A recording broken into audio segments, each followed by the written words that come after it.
예, 여러분 반갑습니다. 어반입니다. 오늘 이야기는 여러분들이 좋아하는 그래, 맞아, 스시녀야. 그래서 오늘은 오랜만에 일본 여자 이야기를 한번 하려고 하는데, 제가 글을 하나 봤거든요. 일본 여자랑 장거리 연애를 3년 했고, 그리고 결혼한 지 이제 6년 해서 엄청 오래 살았죠. 그 사람이 좀 이제 일본 여자의 결혼 생활에 대해서 너희들이 좀 궁금할 것 같아서 적었다 하는 글을 봤거든. 근데 이게 좀 개인적으로 좀 재밌는 부분들이 있어가지고, 이 이야기를 퍼오게 됐습니다.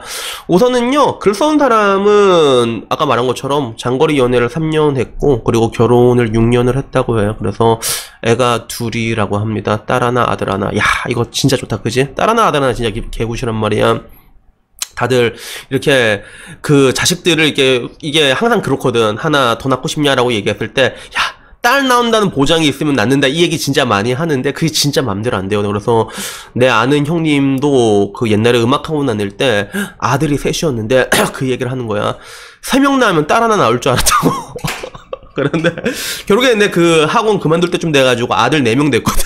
이게 진짜 마음대로 안 되는데, 여튼 뭐 일본에서 딸 하나 아들 하나 이렇게 낳고 잘 살고 있는 사람이 자기가 나름대로 느낀 일본 여자에 대한 그런 자랑이나 단점에 대해서 객관적으로 한번 얘기를 하겠다라고 얘기를 하더라고. 그래서 우선은 자기 와이프는 오카야마현이라는 곳인데 여기 출신이라고 하더라고. 오카야마현. 근데 일본에서도 원래 가슴이 크기로 유명한 지역이라고 하는데 자기 와이프는 아니라는 거예요. 그래서 이거는 좀 이제 케바케다로 시작을 하는데, 원래 처음에는 한국에 살았나봐. 한국에 살았는데 와이프가 좀 요리를 못하는가봐. 김치찌개를 실패했는데 김치찌개에 조기를 넣고 끓였다네. 조기를. 씨.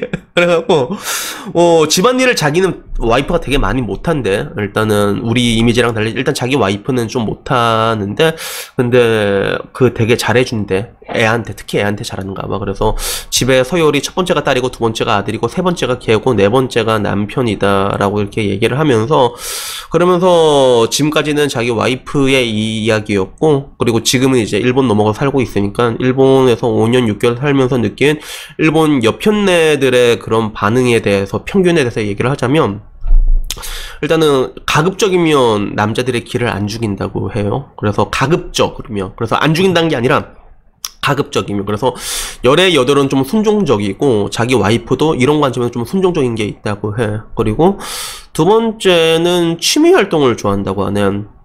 그래서 한류도 그렇지만 배구, 농구, 축구, 풋살, 수영 같은 스포츠, 이쪽 어떻게 보면 일본은 생활체육이 되게 잘 발달이 돼 있거든요, 실제로. 그러다 보니까 다양한 취미 활동을 한다고 해. 그래서 자기 와이프도 뭐 이것저것 배운다고 하고, 장모님도 서해 꽃꽂이 요리 같은 걸 이렇게 다니는가 봐. 그래서 우리 마누라가 요리 교실 좀 다녔으면 좋겠다라고 얘기했는데, 이 약간 느낌이 약간 그런 느낌이야. 나는 뭐 잘 모르겠는데 얘기만 들었을 때는 우리 동사무소 같은 데 가면 되게 잘 활성화되어 있잖아. 할망구 댄스를 해서 망구 댄스를 해가지고 막 줌바 댄스 이런 거 추고, 뭐 이제 에어로빅 같은 것도 하고, 뭐 이제 여러 가지 취미 활동이 돼 있는 것처럼 이런 게 좀 지역마다 좀 많이 활성화가 돼 있는 것 같아, 일본은. 그래서 약간 이거는 내 정확히는 모르겠는데 약간 그런 느낌에 가깝고, 그리고 아이들을 제법 방치한다고 얘기를 하네요. 그래서 애들은 놀아라 라는 마인드지. 그래서 엄마 뭐 약간 애들은 놀아라 이런 마인드 가진 사람도 있고, 너도 놀아라 대신 나도 놀겠다. 약간 이런 게인데, 자기 와이프도 집에서 만화책이랑 미스테리 소설 이런 걸 되게 좋아하는가 봐. 그래서 그런 느낌이 있다고 하는 일본 여자들이. 그리고 마지막은 생활력이 즐기다라고 얘기를 한 거예요. 그래서 남편의 벌이가 시원찮으면 자기가 벌면 된다 생각하는 사람들이 상당히 많다는 거예요, 일본 내에서는. 그래서 자기가 옛날에도 집사람이랑 둘이 밥 먹으러 가면, 이게 내가 좀 냈으면 마 오늘은 네가 내라 이러면 군말 없이 낸대, 그게. 그래서 연애를 오래 했지만 근데 덫이 같은 걸로는 그런 게 없어. 진짜 칼같이 했나봐. 그래서 돈 같은 걸로는 삔또상하고 이런 게 없었나봐. 그래서 욕하려면은 할 게 엄청 많긴 많은데, 근데 전반적으로 자기가 느낀 일본 여자의 특징은 방금 전 말했던 4개인 거야. 남편의 기를 죽이지 않고 취미 활동을 좋아하고 아이들을 제법 방치하고 생활력이 즐기다, 이런 식으로 얘기를 했거든. 그래서 요게 대해서 내가 좀 추가적으로 얘기를 하자면, 내가 알고 있는 건 조금 다른 부분들이 조금 있어. 이렇게 얘기하면, 야, 네가 뭐 일본에서 얼마나 살았다고 씨발 디지털 노마드로 깔짝깔짝거리면서 건부류나 슈팅 신놈이 이렇게 얘기할 건데 근데 내가 일본에 대해서 이게 좀 사실 좋은 얘기보다는 족같은 얘기를 많이 했잖아. 근데 그런 얘기 있으면 밑에 항상 일본 사는 한국 사람들이 와가지고 제법 정확하다는 얘기를 하거든, 실제로. 그래서 그런 걸 좀 이렇게 여러분들한테 미리 말하고 시작을 하자면, 남편 기를 가급적이면 안 죽이는 건 사실이야. 이거는 가급적이면 안 죽여. 그래서 되게 순종적인 경향이 있는 건 참 트루. 그래서 정말로 심한 경우는 남편의 계급과 자기의 계급이 다르다고 생각하는 그런 사람들도 있어, 실제로. 그래서 그 한국에서는 남편을 뭔가 애처럼 개처럼 이제 잡아야 된다라는 생각이 있으면 일본이 약간 그런 느낌은 좀 없어. 이건 진짜 굉장히 한국 남자 쪽에서 메리트가 있는 그런 것 중에 하나지. 그리고 취미 활동 좋아하는 것도 사실이고, 그래서 우리 뭐 드라마 같은 거 볼 필요도 없이 일본 뭐 만화책 같은 거 봐도 얘들은 씨발 대입을 준비를 안 하고 센터 시험 존나 빡시단 말이야. 근데 우리는 고등학교 들어가자마자 거의 대입 시험을 준비한다 보면 되잖아요. 지금은 모르겠는데 우리 때는 엄청 빡셨거든, 사실. 그런 느낌이면 얘들은 취미 활동, 고등학교 축제도 오지게 미친 듯이 하잖아. 그래도 옛날에 막 셀럽5 이런 거 보면 여자애들이 고등학생들이 나와가지고 단체로 이게 그거 뭐지, 칼군무라고 하나, 이제 이렇게 플래시몹처럼 그런 거 막 추고 그랬잖아. 그래서 부활동 좀 열심히 해. 그래서 그런 영향 때문인지 아이들을 제법 방치한다는 느낌은 분명히 있어. 그래서 취미 활동이나 이런 걸 좀 이렇게 강조하다 보니까 애들은 좀 이렇게 풀어서 놀아야 된다, 약간 이런 느낌이잖아. 이런 게 강한데, 근데 이 부분이 조금 다른 게 뭐냐면 이게 빈부격차가 좀 심해. 일본은 빈부격차라기보다는 이거 거의 계층 같은 느낌이야. 더 심해. 그래서 뭐 자본사회란 게 하나의 카스트라고 볼 수 있는데 일본은 이게 확실히 더 심한 게, 한국에는 없는데 일본에 있는 게 뭐냐면 그거야, 부속대학교거든. 부속대학교, 뭐 부속대학 고등학교 이런 거, 부속 시스템이란 게 있단 말이야. 그래서 내가 맨 처음에 본 이제 부속고등학교는 어디였냐면 그 해남대 부속이라고, 그 슬램덩크 보면 돈의 넘버원이라고 불리는 이정환이 카나가 현에서 거기서 거의 막 17년 동안 우승했잖아.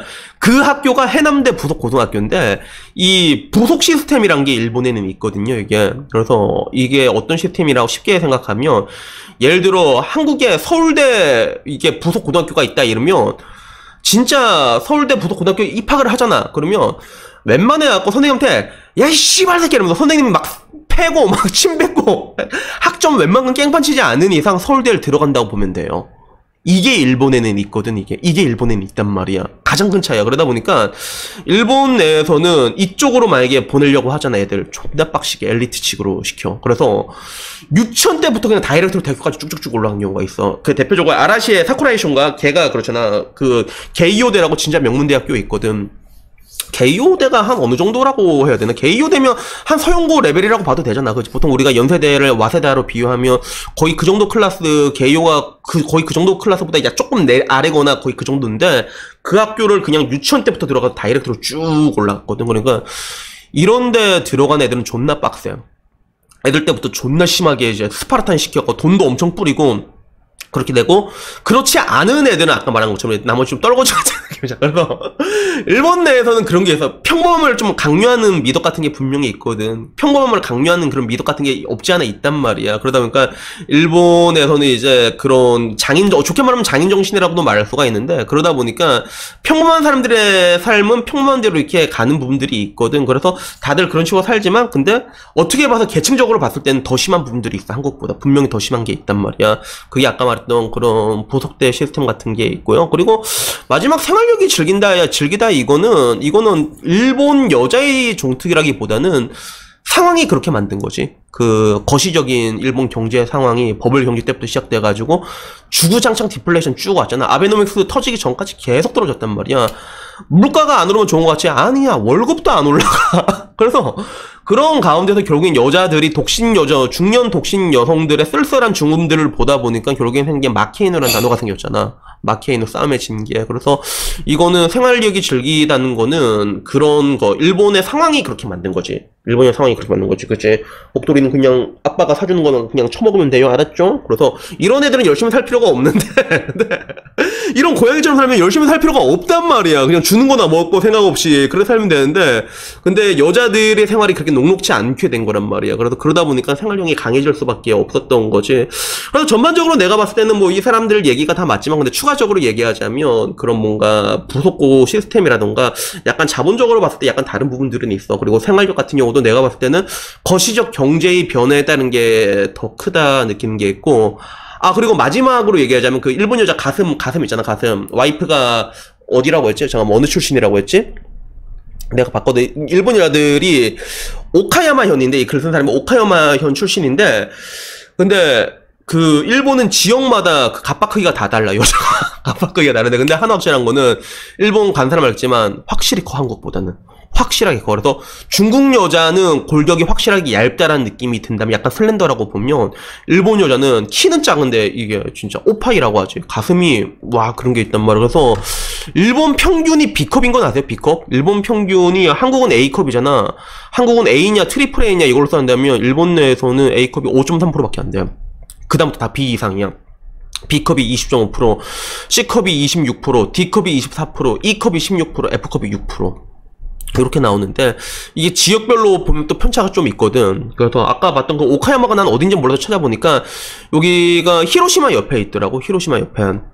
그래서 평균이 가장 큰 지역 맞더라고. 평균이 이제 여기 보니까 평균이 거의 뭐 그 갓바로 따졌을 때 D컵이 되는 그런 데인데 근데 평균이 D컵이지 자기 와이프는 또 안 그렇다고 하잖아. 그래서 하나 확실하게 느낀 건 진짜로 좀 그 일본 여자들이 가슴이 큰 건 있는 것 같아요. 그래서 어떻게 보면 소시녀들이 따뜻하다 얘기 엄청 많이 하잖아. 근데 그게 여성 호르몬이 많아가지고 가슴이 커서 그런 게 아닐까 하는 그런 생각도 들긴 하더라고요. 그래서 여튼간에 뭐 이건 근데 어디까지나 평균일 뿐이고, 결국엔 사람 가정은 케바케니까 그냥 오늘은 뭐 특별한 건 아니고, 일본 여자 좀 오랫동안 이게 장거리 연애를 하고 결혼까지 성공한 남자의 이야기를 들었는데, 그냥 뭐 이게 봤는데 약간 재밌는 부분들이 있더라고요. 그래가지고 오늘은 한번 뭐 제가 보고 이런저런 얘기를 한번 해봤습니다. 그래서 여튼간에 뭐 오늘 이야기는 여기까지고요. 뭐 혹시라도 뭐 틀린 부분이 있으면 여러분들이 얘기해 주시면 되는데, 근데 아까 처음에도 말했지만 제가 일본에 대해서 얘기한 부분은 제법 정확하거든요. 그게 제법 정확해가지고 아마 잡아내기가 쉽지가 않을 거예요. 그래서 여튼 뭐 오늘 이야기는 여기까지고요. 다음엔요 조금 더 좋은 이야기, 조금 더 재밌는 이야기로 찾아뵙도록 하겠습니다. 이상입니다. 감사합니다.